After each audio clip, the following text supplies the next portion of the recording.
Se voir sombrer dans le haram alors qu'avant t'étais à fond dans la religion.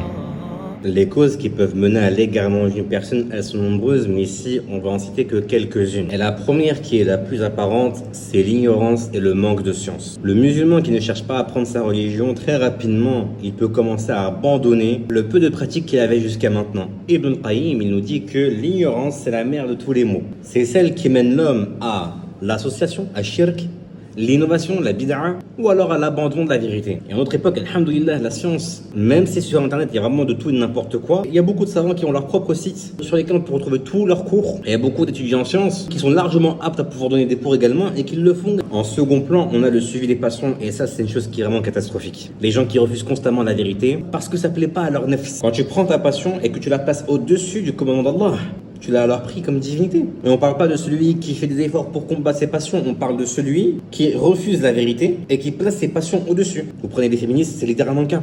Vous prenez l'accession en religion, à qui on va rappeler des principes fondamentaux de notre religion, dans la croyance, qui vous disent oui, mais moi, c'est ce qu'ils font en fait. La fréquentation des gens qui sont égarés. Regarde simplement ton entourage.